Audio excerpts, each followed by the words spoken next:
Merci à vous tous d'être présents à cette webconférence. Aujourd'hui, on va parler d'un sujet qui est central au niveau des ressources humaines, c'est les entretiens obligatoires. Pour beaucoup d'entreprises, nous remonte que ces entretiens parfois sont perçus comme une contrainte. Nous, l'objectif aujourd'hui, c'est de vous redonner tout le cadre juridique et aussi vous montrer qu'ils peuvent être des outils stratégiques quand ils sont utilisés d'une certaine façon. Donc, je me présente, Delphine Desbiat, Project Manager Digital RH, et je suis accompagnée de Cécile Calvérac, qui est Manager en droit social. Donc, on va se répartir la présentation afin de vous donner à chaque fois les aspects vraiment juridiques et également opérationnels RH. On va, après une rapide présentation de PKF Arcilon et de nos expertises, évoquer trois grands types d'entretiens. L'entretien de parcours professionnel, qui a été pas mal changé ces derniers temps, l'entretien d'évaluation et l'entretien forfait jour. On va aborder à chaque fois les aspects juridiques et les aspects opérationnels RH.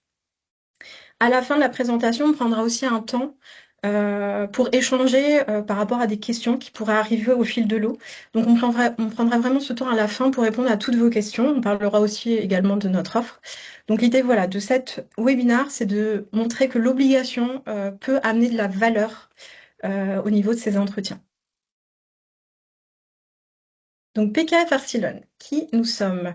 On accompagne les organisations, les dirigeants et les entrepreneurs dans le pilotage global, dans toutes les étapes, que ce soit la structuration, le développement, leur transformation. Aujourd'hui, on est 930 collaborateurs présents partout sur le territoire. Nous faisons également partie d'un réseau international qui s'appelle PKF, présent dans 150 pays. Et cela nous permet d'avoir une vision vraiment globale et de pouvoir accompagner nos clients de toute taille, et y compris dans des contextes internationaux. Ce qui fait également notre force, c'est la diversité de nos expertises. Aujourd'hui, on aborde le volet plutôt RH dans notre direction paye et RH, mais nous avons aussi une approche globale de l'entreprise. On intervient notamment en expertise, en fiscalité, en juridique, en conseil, en stratégie, en RSE, en formation. Cela nous permet vraiment d'avoir une vision transversale et cohérente par rapport aux sujets que peuvent avoir nos clients. Donc en résumé, on peut vous proposer un accompagnement complet en fonction de vos besoins. Donc voilà, après cette rapide présentation de qui nous sommes, on va rentrer dans le vif du sujet. Je vais laisser la parole à Céline. Alors, l'entretien de parcours professionnel, c'est peut-être celui qui est le plus chronophage hein, en termes de vision qu'on peut s'en faire, et c'est celui qui a été modifié en fait très récemment. Au départ, il est issu d'une loi de 2014 il s'appelait donc l'entretien professionnel, et il y a eu une réforme en fait fin 2025. Notamment sur l'emploi des seniors, et il a changé de nom. On l'appelle désormais l'entretien de parcours professionnel. Il a changé de nom, il a également changé de périodicité, puisque son grand-père, l'entretien professionnel, avait une échéance à tous les 2 ans avec un entretien de bilan au bout de 6 ans. Désormais, il faut faire un premier entretien dans l'année qui suit l'embauche, et puis ensuite, c'est un entretien tous les 4 ans. Ce qui veut dire de manière très pratico-pratique, quand on sait que la durée de vie moyenne d'un salarié dans une entreprise est d'un peu moins de 4 ans, potentiellement, cet entretien-là, on le ferait qu'une fois avec chaque salarié. Il faut également faire l'entretien de parcours professionnel après un certain nombre de longues absences. Donc, ça concerne les retours de congé maternité, le retour de congé parental d'éducation, à temps plein ou à temps partiel, le congé d'adoption, le congé de proche aidant, après un arrêt maladie de plus de 6 mois, et également après un congé sabbatique, dès lors qu'il y a eu en fait une longue absence. À l'échéance des 8 ans, que se passe-t-il? À l'échéance des 8 ans, c'est l'ancienne échéance des 6 ans. On fait un état des lieux, et donc on va regarder si tous les entretiens, l'entretien précédent et celui qui suit l'année suivant l'embauche ont bien été réalisés, si le salarié a suivi des formations, s'il a eu une évolution professionnelle, une évolution salariale, s'il a obtenu une certification, une VAE. Cet entretien de parcours professionnel doit également se faire à deux moments clés de la carrière professionnelle d'un salarié. Donc là, peu importe l'échéance des 4 ans ou l'année qui suit l'embauche, c'est à 45 ans, en même temps, à la même période que la visite médicale de mi-carrière, puisqu'à 45 ans, bah, on se sent jeune, mais on est en mi-carrière, et dans les 2 ans avant 60 ans, donc à 58 ans. Donc celui-là, évidemment, avant 60 ans, il vise plutôt à préparer en fait la fin de carrière.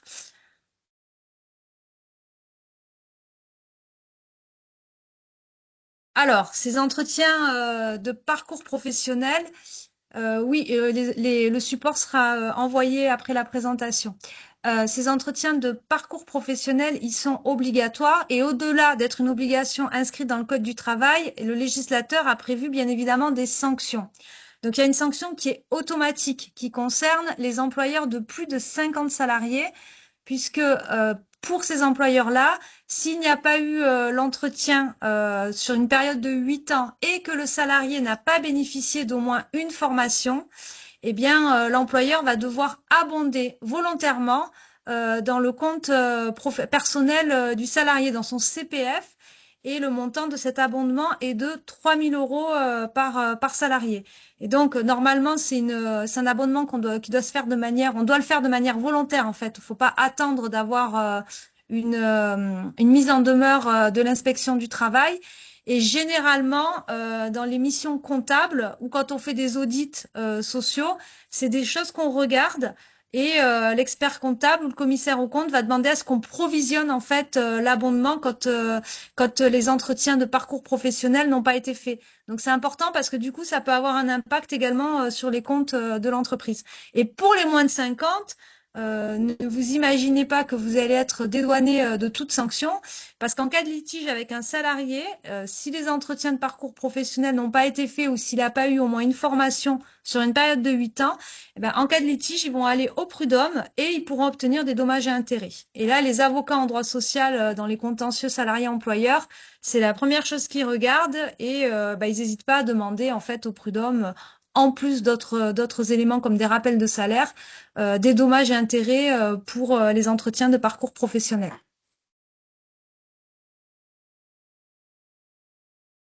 Alors, pour entrer un petit peu plus dans le détail de la mise en œuvre de cet entretien, donc le premier, c'est après l'embauche, donc dans l'année enfin au cours de la première année suivant l'entrée dans l'entreprise.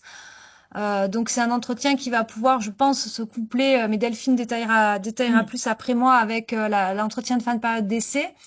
Si le salarié reste dans la même entreprise, il va alors bénéficier bah, d'un nouvel entretien au bout de 4 ans. Alors, par accord collectif ou de branche, alors comme la loi elle est de fin 2025, à regarder dans vos conventions collectives, mais je suis pas sûre qu'il y ait eu beaucoup d'accords de branche, mais ces accords peuvent prévoir une périodicité différente. Toutefois, si on prévoit une périodicité différente par accord, elle ne pourra pas être supérieure à 4 ans. Ce qui veut dire que si vous souhaitez prévoir une périodicité différente, en fait, il faudra que ce soit dans un sens plus favorable que la loi. Et pour le coup, la loi s'est un peu durcie là-dessus parce que précédemment, quand on parlait des entretiens professionnels avec une périodicité de 2 ans, le législateur avait autorisé à décaler cette périodicité et on pouvait prévoir une périodicité tous les 3 ans par accord collectif ou par accord de branche. Donc là, pour le coup, comme ils ont allongé, je pense, la périodicité de ces entretiens professionnels, en parallèle, ils ont limité en fait les possibilités de dérogation par accord. Alors, on parle d'entretien de parcours professionnel. Concrètement, on se dit quoi en entretien de parcours professionnel? Alors, c'est pas un entretien d'évaluation et encore moins, bien évidemment, un entretien disciplinaire.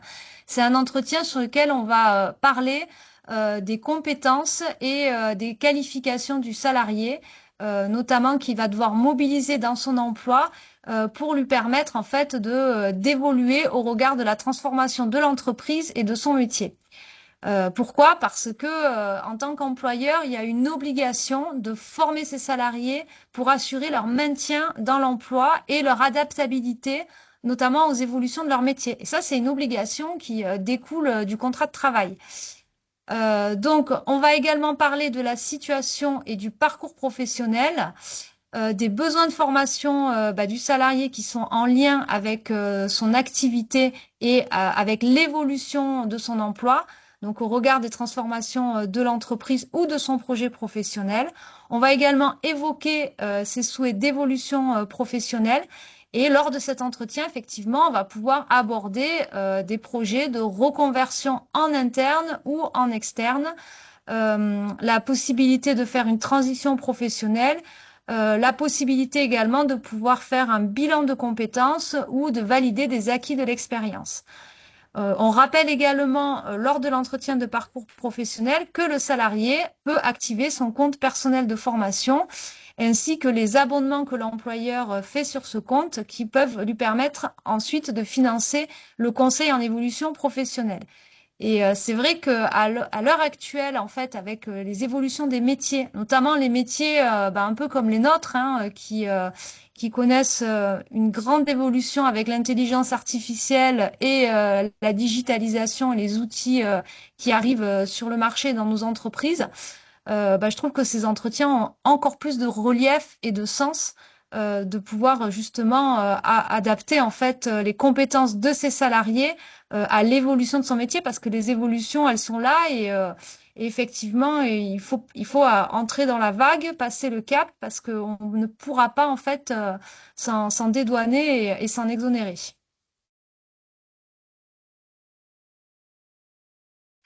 Alors, cet entretien de parcours professionnel, au-delà de l'aspect évolution des métiers, comme je l'ai dit précédemment, il doit également avoir lieu à des moments clés et au retour de certains congés.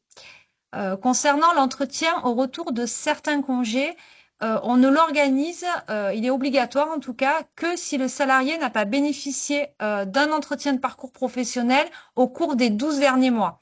Donc typiquement, un congé maternité, si la personne elle a eu son entretien en janvier, elle part en congé maternité et elle revient qu'au mois de juin, par exemple, il n'y aura pas obligation à faire cet entretien. Après, d'un point de vue plus pratique, ça peut être une bonne chose de le faire au retour de congé maternité, mais voilà, le Code du travail n'impose pas d'obligation.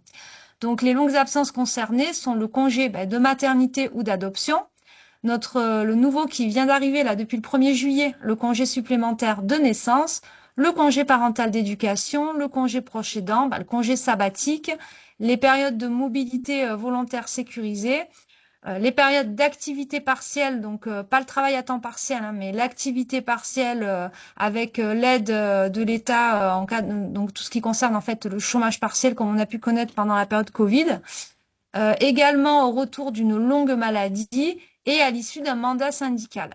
Parce que dans les très très grands groupes et les grosses structures, effectivement, il peut y avoir des salariés qui sont 100% détachés pour des organisations syndicales ou pour le CSE ou pour l'exercice du mandat. Et en fait, ces personnes-là, effectivement, alors moi, pour en avoir en plus côtoyé dans une autre vie professionnelle, ces personnes-là se retrouvent complètement décorrélées de leur métier initial. Donc c'est dans ce sens-là que cet entretien doit être mené.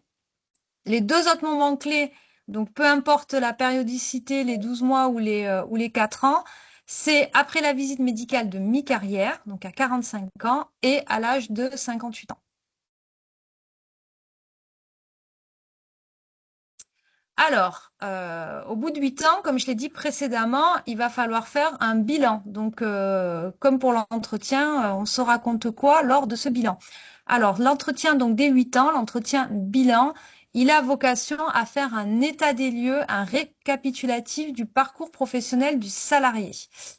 Donc, cette durée, elle est déterminée en tenant compte de l'ancienneté du salarié de l'entreprise. Et il y a une précision à connaître, c'est que quand il s'agit du premier état des lieux après l'embauche, pas nécessaire d'attendre les 8 ans, il peut être réalisé 7 ans après le premier entretien de parcours professionnel. Alors cet état des lieux il va permettre de vérifier que le salarié a effectivement bénéficié des entretiens précédents, également qu'il a suivi au moins une action de formation, qu'il a éventuellement acquis des éléments de certification pour la formation ou de validation des acquis d'expérience, qu'il a pu bénéficier d'une progression salariale ou professionnelle. Je m'arrête un petit peu là-dessus parce que moi, je me rends compte auprès souvent de nos clients que parfois, effectivement, il peut y avoir des salariés qui, en dehors des évolutions salariales de la convention collective, eh bien, tout simplement, sont un petit peu passés sous le radar et n'ont pas eu de progression salariale ou professionnelle. Et donc cet état des lieux fait l'objet d'un compte-rendu écrit. Alors ça, c'est très important. Et là, une copie est remise aux salariés. Le formalisme de ces entretiens est primordial pour pouvoir justifier en tant qu'employeur que vous avez bien respecté votre obligation de réaliser ces entretiens. S'il n'y a pas d'écrit, vous ne serez pas en mesure de prouver qu'ils ont bien eu lieu. Et le simple fait d'avoir convoqué le salarié, à mon sens, ne suffira pas à vous démontrer en fait votre bonne foi et le respect de cette obligation.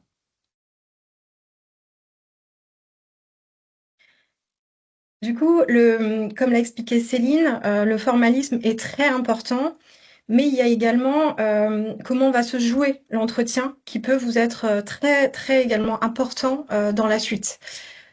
L'entretien ne va pas se jouer uniquement le jour J. En fait, il doit se construire en amont et se valoriser surtout après. Oui, quelqu'un parle peut-être.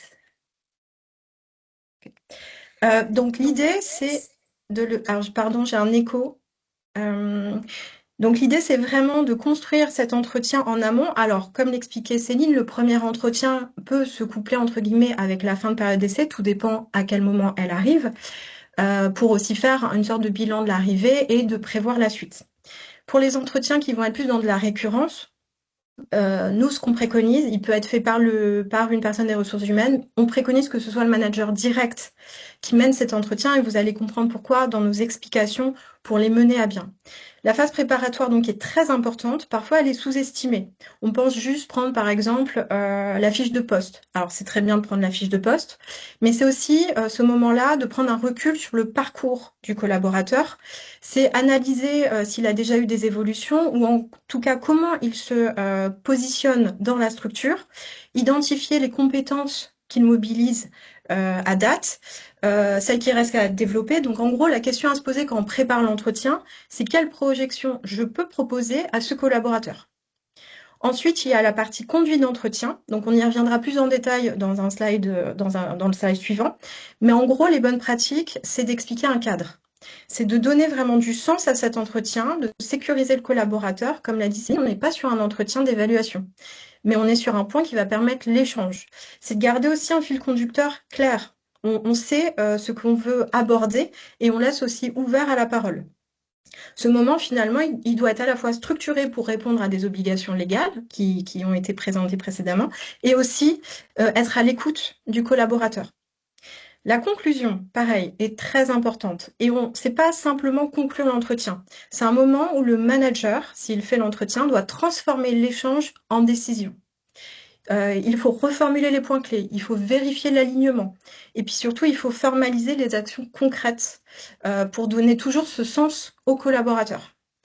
Le suivi, pareil, est très important parce que c'est là où se joue finalement la valeur réelle.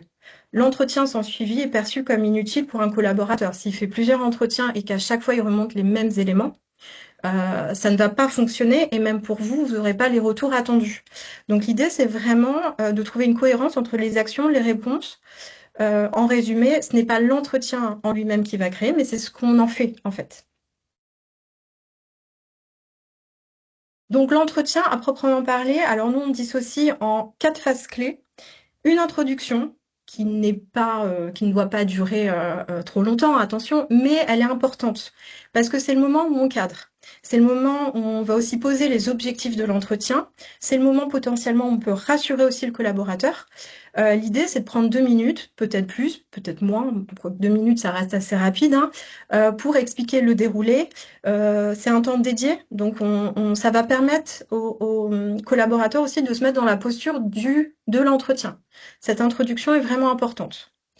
La situation actuelle, donc là, il faut partir de la réalité. Quel que soit le type d'entretien, on parle de l'entretien parcours professionnel, on parlera après de l'entretien d'évaluation, il faut être toujours sur des éléments factuels. Donc là, il est possible d'utiliser par exemple la fiche de poste, mais pas uniquement. L'idée, c'est de comprendre comment le collaborateur vit son poste de façon très factuelle, parce que potentiellement, en fonction de la situation, il peut être dans l'émotion ou pas. Pareil du côté du manager, l'idée, c'est toujours se raccrocher à des éléments tangibles. Donc on peut explorer ce qui fonctionne, ce qui est un peu plus difficile, ce qui est motivant ou non. Mais on n'est pas dans de l'évaluation. Toujours faire un bilan. De toute façon, dans la trame, il est indiqué un bilan depuis le dernier entretien. Alors, quand c'est le premier, c'est un peu différent, mais en tout cas, dans la récurrence, il va être demandé les formations, celles qui ont été suivies, obligatoires, non obligatoires, les évolutions, les expériences marquantes. Là, on peut aussi valoriser les efforts et la progression. C'est aussi un temps d'échange, donc c'est important aussi de redonner du sens aux collaborateurs. Et enfin, on va finir par des perspectives. C'est un peu le cœur finalement de l'entretien parcours professionnel. On va parler d'évolution, on va parler de mobilité, on va parler de développement des compétences. Pardon, j'ai un écho.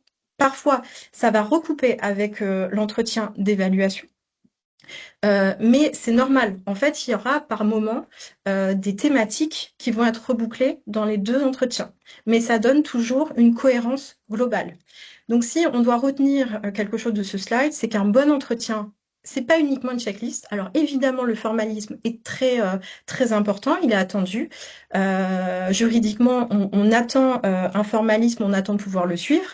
Mais c'est surtout amener une discussion qui est à la fois structurée, qui doit aboutir à des décisions d'un point de vue opérationnel.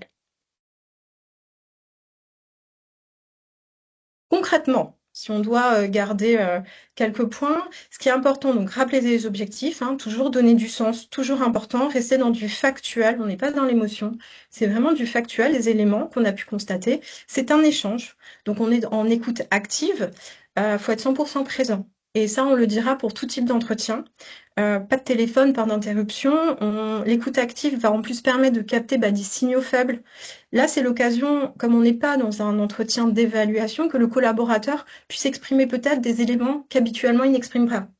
Donc ça va permettre aussi de voir les signaux faibles, des attentes peut-être non exprimées, des leviers aussi de motivation. Donc l'idée, c'est vraiment d'instaurer au démarrage, et c'est pour ça que l'introduction est importante, un climat de confiance. On n'est pas dans du jugement, on est là pour échanger par rapport à un formalisme attendu, mais on laisse aussi ouvert à des questions complémentaires. Nous, on préconise que ce soit le manager qui le fasse. Pour autant, on conseille d'associer l'équipe ressources humaines, s'il y a une équipe. L'idée, c'est d'avoir une vision complémentaire en plus de pouvoir potentiellement déjà trouver des solutions, par exemple en formation ou en évolution des métiers, comme l'a expliqué Céline, sur certains secteurs, l'évolution des technologies, mais pas que, des métiers, ça va très très vite.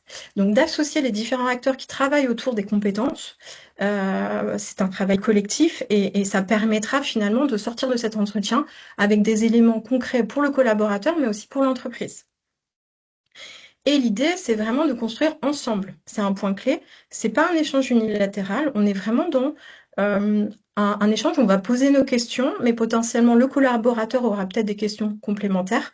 Vous pouvez aussi poser des questions ouvertes qui sont pas forcément dans la trame, hein. L'idée, c'est vraiment d'être dans un échange. S'il y a des silences, ne les comblez pas. Alors si ça dure 10 minutes, bien évidemment, mais laisser le temps aussi à la personne finalement d'avoir le temps de réfléchir et de se poser. Cet entretien, du coup, devient vraiment efficace parce que le collaborateur va vous donner des éléments qu'habituellement il ne donne pas. On va faire un rapide focus sur l'entretien de reprise. Comme l'a expliqué Céline, parfois on a des personnes, enfin c'est des absences longues, parfois des personnes peuvent être même déconnectées de leur métier, de l'entreprise. On peut avoir des personnes qui arrivent presque désengagées parce qu'elles ont été trop loin, inquiètes, qui ont perdu des repères. Et parfois, ça peut aller même très vite. Une personne en congé maternité qui utilisait un outil et l'outil a été changé en son absence, elle revient. Ça peut être très anxiogène. Donc là, l'idée, en fait, c'est de prendre le temps. Donc, on rappelle quand même les objectifs, hein. On est là pour échanger sur les points importants. Mais surtout, dans les bonnes pratiques qu'on préconise, c'est reprendre prendre le temps d'expliquer ce qui a changé dans l'entreprise, potentiellement dans le poste. Écoutez aussi le ressenti du collaborateur, parce que vous aurez tout type de ressenti, des personnes qui justement étaient pressées de revenir, d'autres qui craignent, ça va être difficile, ça fait 6 mois, 9 mois, 1 an que je n'ai pas occupé le poste, l'équipe a changé, je suis un peu perdue, qui peut-être va remettre un peu en question ses compétences. Donc là, l'idée, c'est de réassurer. C'est aussi potentiellement de réévaluer, alors toujours pas sous un format d'entretien de performance, mais plutôt de se dire, OK, ton poste a peut-être évolué, ou en tout cas tes outils. Nous allons t'accompagner pour cette reprise. Donc vraiment, l'intérêt, c'est de réintégrer, réengager et rassurer.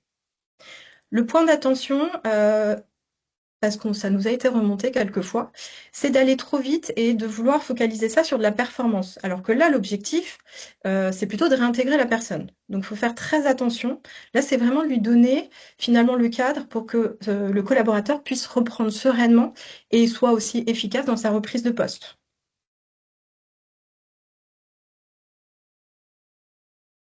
Donc, l'entretien de parcours professionnel, donc on a essayé de résumer et d'un point de vue, donc c'est une obligation légale. C'est aussi un levier RH. Pourquoi? Parce qu'il permet, en plus d'autres entretiens, d'identifier les talents, potentiellement aussi les manques, les choses à améliorer, les besoins en formation. Ça permet vraiment d'alimenter la stratégie RH et la stratégie de l'entreprise. C'est aussi un levier d'employabilité, parce que l'idée, c'est quand même d'avoir et de maintenir les compétences à niveau, mais aussi d'accompagner les transformations des entreprises. C'est aussi donner aux collaborateurs une vision, une reconnaissance du sens, avoir un moment de partage qui n'est pas dans de l'évaluation. Là, on est vraiment là pour échanger. Alors, là encore, parfois, ça peut peut-être amener des dérives. On reste factuel, on reste sur les éléments. On laisse l'ouverture à l'échange. Maintenant, si dérive il y a, on reste sur des éléments concrets. Ça permet aussi de préparer des mobilités, donc en complément des entretiens annuels quand il y en a. Ça permet d'avoir une visibilité sur des signaux faibles et du coup d'éviter aussi du désengagement. On l'a vu, quand une personne revient d'un congé, en tout cas une absence longue, ça peut être très compliqué de revenir. Donc ce temps, il est vraiment important. Donc nous, on considère vraiment que l'entretien parcours professionnel, s'il est bien utilisé et que vous avez aussi les bons outils pour le suivi, ça peut être central dans le pilotage des talents, en conclusion. On va passer à un autre entretien qui est l'entretien et qui est complémentaire, l'entretien d'évaluation. Donc, je vais laisser la parole à Céline. Alors, bonne nouvelle, l'entretien d'évaluation, il n'est pas obligatoire. Et pourtant, c'est un entretien, évidemment, que les employeurs et qu'on apprécie, et je pense qu'il a énormément de sens d'être fait, même côté collaborateur, puisque ça permet de savoir où on se situe, de pouvoir identifier voilà, la qualité de son travail, si on est dans les attendus. Mais effectivement, cet entretien-là est facultatif. Donc c'est pour ça que par rapport à l'entretien de parcours professionnel, ce dernier ne doit pas devenir un entretien d'évaluation. Alors, à quoi sert l'entretien d'évaluation? Effectivement, il est donc fortement recommandé, bien évidemment, à évaluer les compétences, à faire le bilan de l'année écoulée et à se fixer des objectifs sur l'année à venir. Il sert également et surtout à maintenir un lien professionnel, à créer un réel suivi, à manifester son intérêt et à pouvoir prendre des décisions pour la suite. C'est important d'avoir un temps d'échange en fait avec son collaborateur. Et c'est important que ce soit un temps qui se passe entre le collaborateur et le manager direct.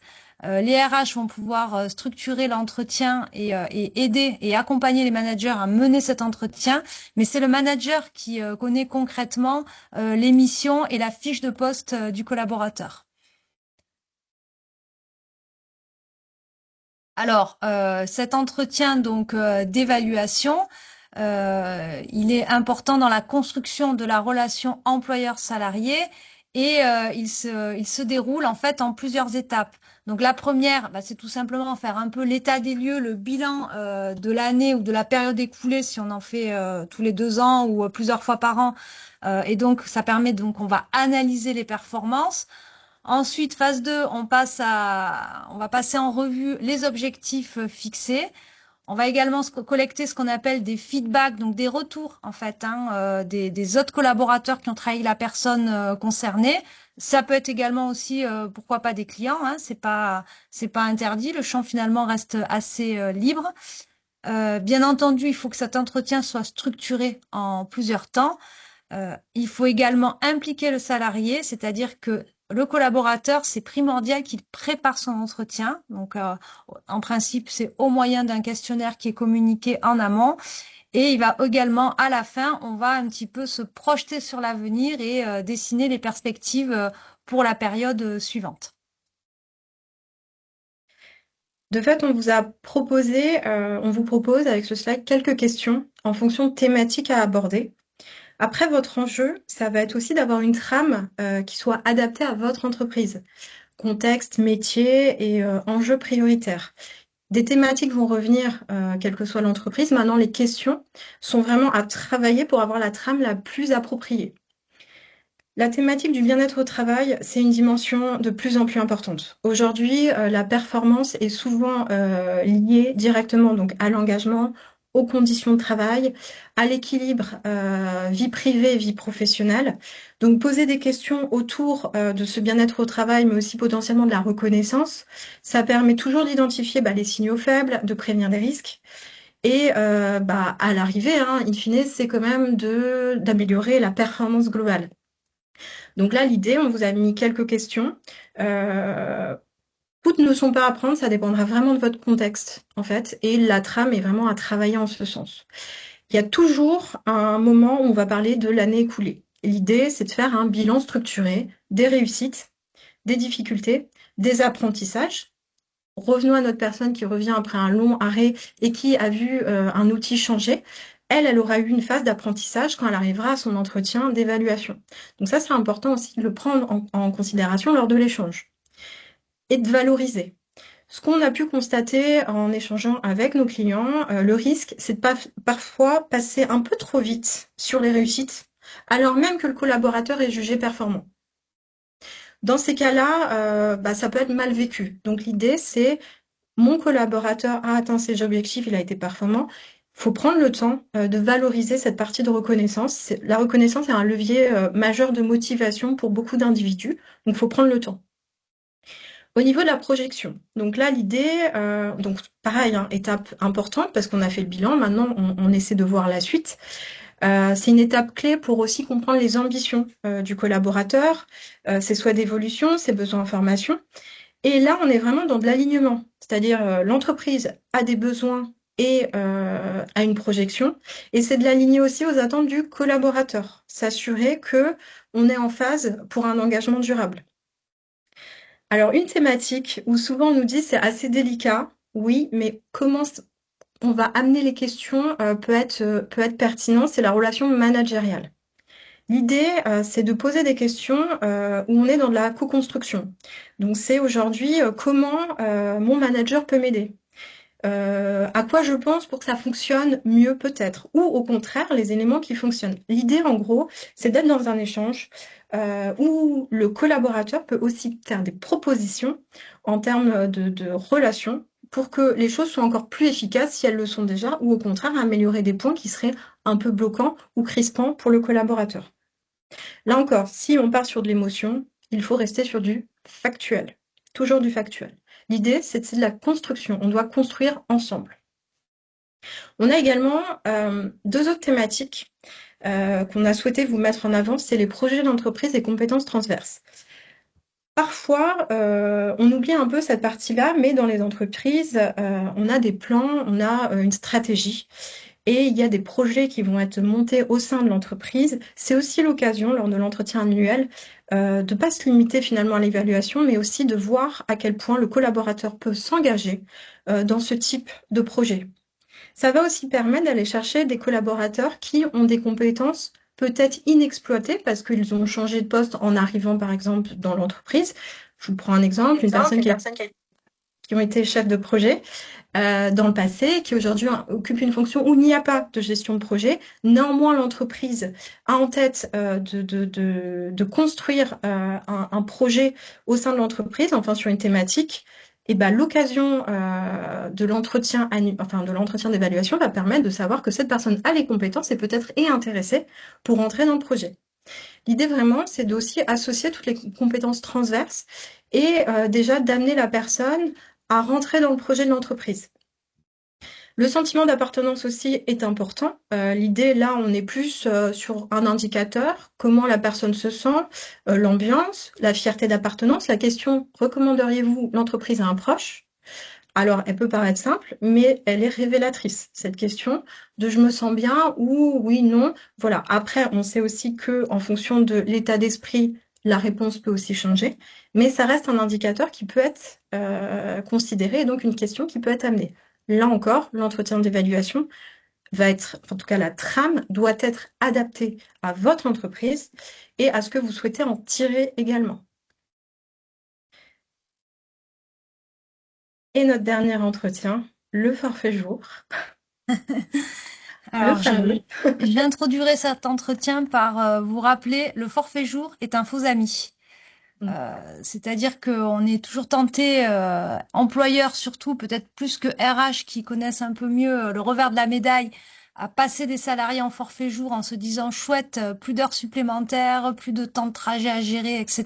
Ils travaillent à la journée. Mais en fait, il a été énormément encadré, surtout par la jurisprudence, hein, mais la loi après s'est modifiée pour suivre les décisions des juges pour protéger en fait ses salariés en forfait jour. Donc l'entretien forfait jour, lui, il est obligatoire et il faut vraiment le réaliser parce que sinon, quand un salarié conteste en fait son forfait jour devant les prud'hommes, eh bien tout simplement, ça peut annuler le forfait jour et donc vous allez devoir payer des heures supplémentaires avec des rappels de cotisation qui vont avec. Alors, la mise en place d'un dispositif de forfait jour suppose au préalable la réunion de deux conditions, et c'est des conditions cumulatives. Il faut d'abord qu'il y ait un accord collectif qui prévoit cette modalité d'aménagement du temps de travail. Donc, ça peut être soit un accord de branche au niveau de la convention collective applicable, sous réserve qu'il n'ait pas fait l'objet d'une non-conformité via une décision de justice, ou un accord collectif interne dans l'entreprise qui pourra être négocié selon différentes modalités en fonction de votre effectif.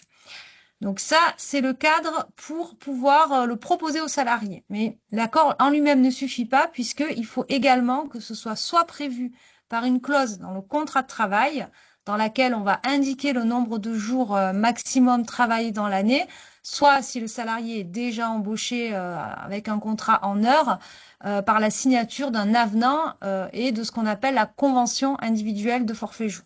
En gros, c'est la clause qui prévoit le forfait jour. Mais il y a déjà ces deux conditions. Donc, s'il n'y a pas d'accord, il n'y a pas de forfait jour. Le contrat ne sera pas valable, en fait, s'il n'y a pas d'accord collectif. Alors, l'autre particularité du forfait jour, c'est que ça impose une obligation qui est renforcée au niveau de la charge de travail. Pour rappel, l'employeur il est tenu par une obligation en matière de santé et de sécurité à l'égard de ses salariés. Donc, il doit également s'assurer que la charge de travail n'est pas disproportionnée, dans la mesure où il n'y a plus de décompte au niveau des heures de travail, mais des journées.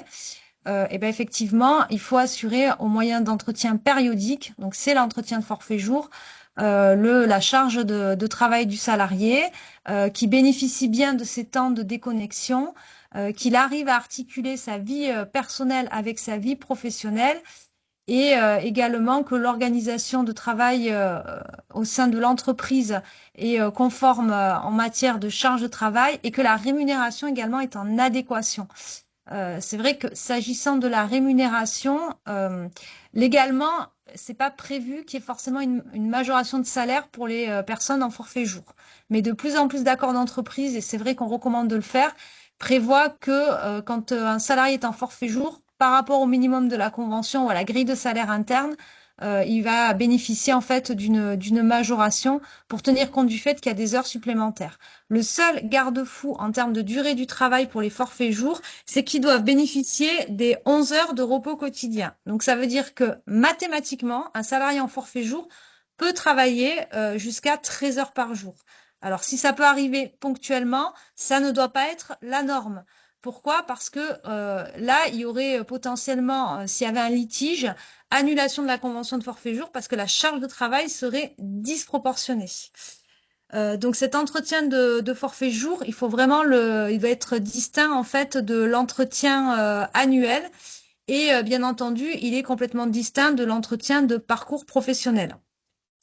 Il faut, dans les accords collectifs mettant en place le forfait jour ou dans la convention collective, si c'est un accord de branche, il doit y avoir au moins un entretien annuel de forfait jour qui doit être prévu, en fait.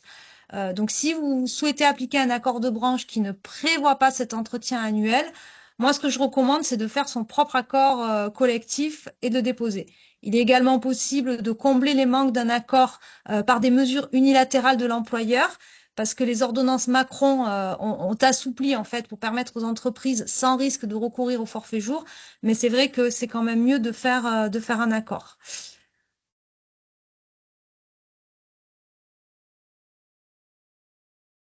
Alors, il y a également, s'agissant de nos entretiens de forfait jour, je crois que j'ai. Est-ce qu'on peut revenir sur la slide précédente, Delphine? Ouais, je suis passée un peu rapidement. Il y a un entretien donc annuel minimum obligatoire sur le forfait jour, mais également l'accord de forfait jour, l'accord collectif ou l'accord de branche doit prévoir un dispositif d'alerte en cas de surcharge pour le salarié en forfait jour. Et dans ce cadre-là, donc ce n'est pas l'entretien annuel, c'est un entretien qui va s'organiser à la demande du salarié et souvent dans un délai qui ne doit pas dépasser une semaine. Donc cet entretien-là, c'est vraiment pour pallier en cas de surcharge de travail, c'est dans le cas d'une mesure d'urgence. Donc ce qu'il faut retenir pour les forfaits jours, c'est qu'il y a l'entretien annuel obligatoire, même quand tout va bien, et il peut y avoir pendant l'année d'autres entretiens en cas de situation de surcharge de travail. C'est dans le cadre du dispositif d'alerte en fait que va pouvoir mobiliser le salarié en forfait jour. Alors, comment mener l'entretien de forfait jour? Ben, évidemment, il faut formaliser, conserver une trace écrite. Pourquoi? Parce que si vous avez fait l'entretien, mais que vous n'avez pas de trace écrite, eh bien, demain, le salarié va au prud'homme, il pourra dire qu'il n'a pas eu son entretien annuel portant sur sa charge de travail et il obtiendra donc des dommages et intérêts ainsi que des rappels de salaire au titre des heures supplémentaires puisque les juges considéreront que le salarié n'était pas en forfait jour et que s'il est capable de démontrer les heures sup effectuées, eh bien, il faudra les lui payer. Donc, on fixe un rendez-vous. On prépare une trame de questions et bien entendu, on s'y tient. Le but en fait de ce questionnaire, c'est de pouvoir identifier et conserver les réponses du salarié sur l'exercice du droit à la déconnexion, sur les repos quotidiens et hebdomadaires et également sur sa charge de travail. Bien entendu, on a une attitude ouverte et on ne se prive pas en fait, voilà, de répondre à des questions qui ne sont pas dans le questionnaire. En cas de charge de travail importante, il faut déterminer en fait un plan d'action pour permettre aux salariés, ben, ou de lisser sa charge ou d'être aidé, mais dans tous les cas de ne pas rester dans cette situation de surcharge de travail. On formalise avec un compte rendu écrit qui est validé et qui doit être signé par le salarié. Et bien entendu, il faut recommencer l'année prochaine, voire davantage, si l'accord collectif a prévu de faire, c'est le cas dans certaines branches, deux entretiens enfin c'est plus des entretiens annuels si on a deux par an, mais deux fois par an de faire un entretien pour les forfaits jours. Alors, j'ai vu qu'on avait une question précédente, on va se permettre d'y répondre à la fin, Oui, parce que elle concerne tout le type d'entretien, donc on reviendra vraiment dessus après.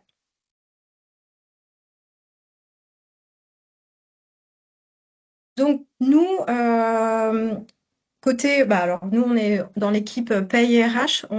L'idée c'est qu'on a plusieurs grands piliers au niveau de notre offre et qui peuvent vous accompagner.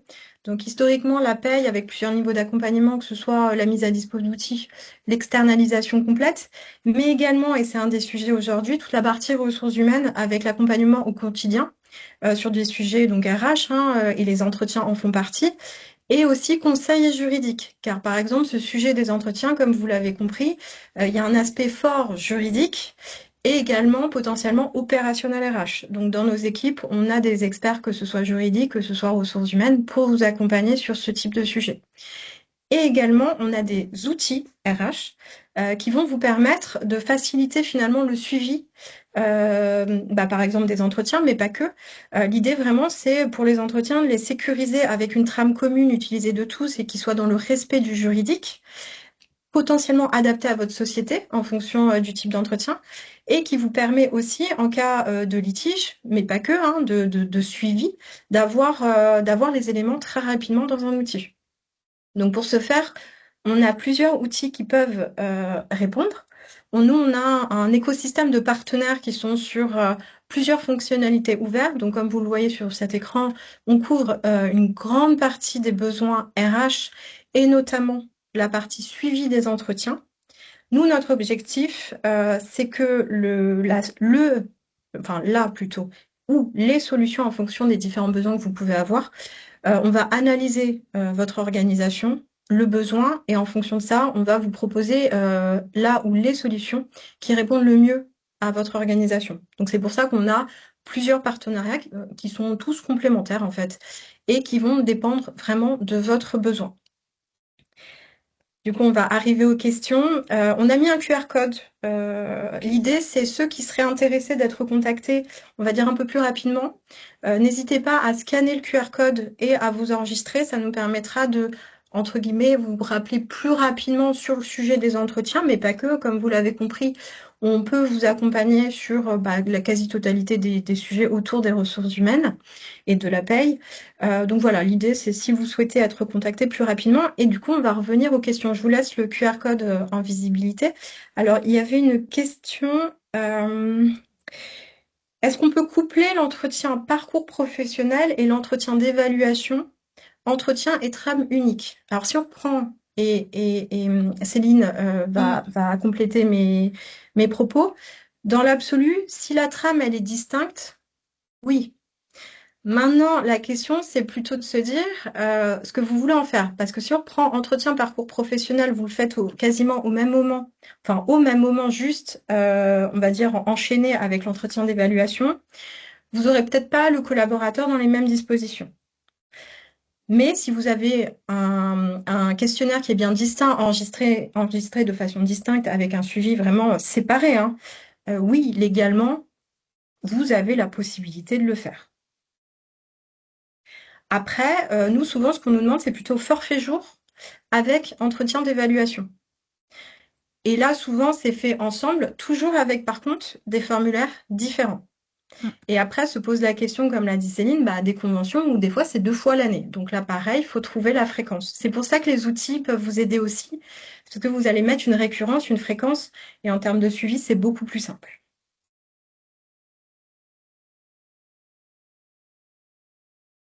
Oui, juste pour compléter le propos de Delphine, effectivement, vous pouvez faire l'entretien de parcours pro, même l'entretien de forfait jour et l'entretien d'évaluation au cours du même rendez-vous, mais à mon sens, il faut faire vraiment 3 temps distincts pour aborder chacune des thématiques. Et ce qui est primordial, comme disait Delphine, c'est d'avoir un questionnaire distinct.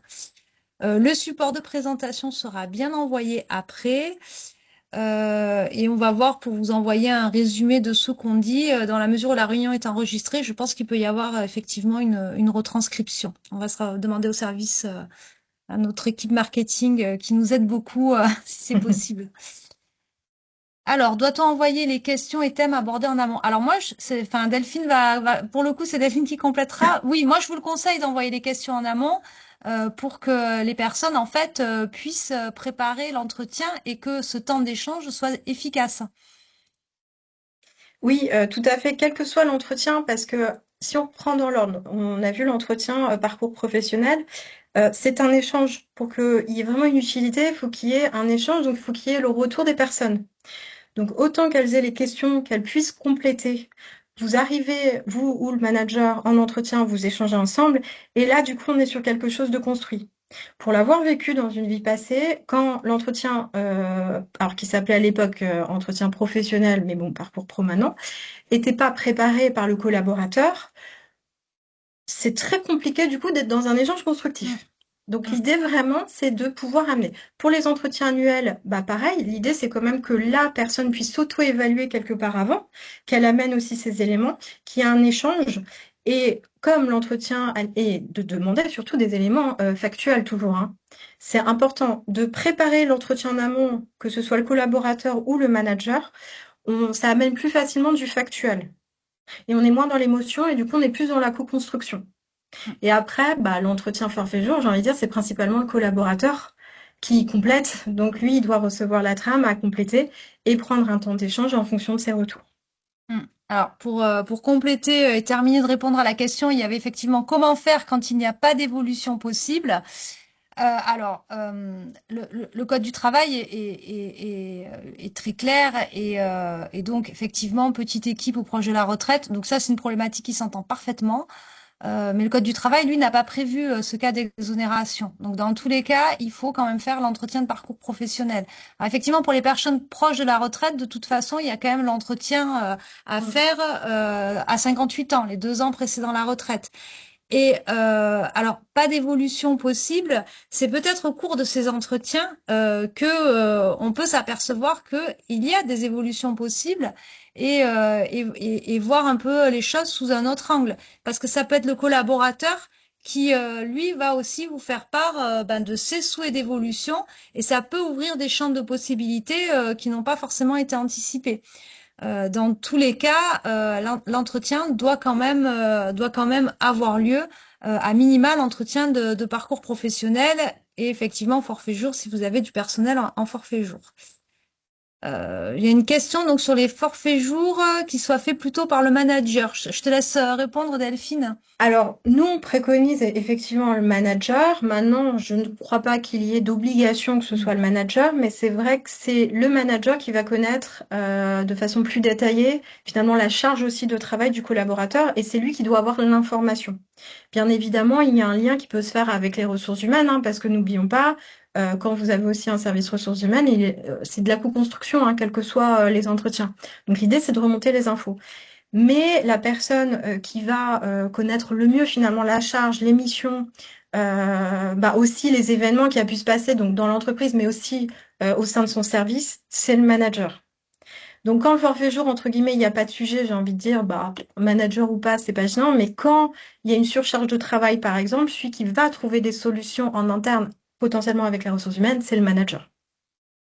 Donc pour que ce soit efficace, on préconise que ce soit le manager, mais il n'y a pas d'obligation. L'important, c'est que vous ayez bien une trace écrite et que vous fassiez des actions s'il y a un sujet.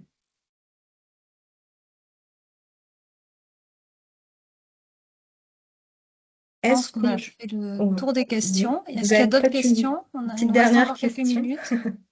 Bah, merci à vous, surtout d'être présent. Mm. Merci pour votre attention.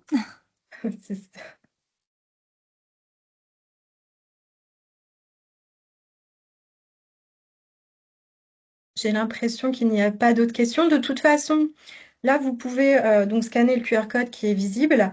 Certains d'entre vous ont déjà des contacts en interne, hein, parce que être déjà en lien avec PKF Artisan, donc il ne faut pas hésiter de contacter votre interlocuteur habituel ou de scanner ce QR code et de nous solliciter. Donc c'est pas forcément que sur les entretiens, hein, ça peut être sur tous les sujets qu'on a évoqués, hein, autour de la paye, des ressources humaines, du juridique ou des outils. N'hésitez pas. En tout cas, là, nous, on sera là pour vous répondre, nous envoyer un résumé écrit. Oui, on va regarder avec, Mm. comme disait Céline, avec notre super équipe marketing pour voir ce qu'on... En tout cas, la présentation sur vous sera envoyée et voir un résumé.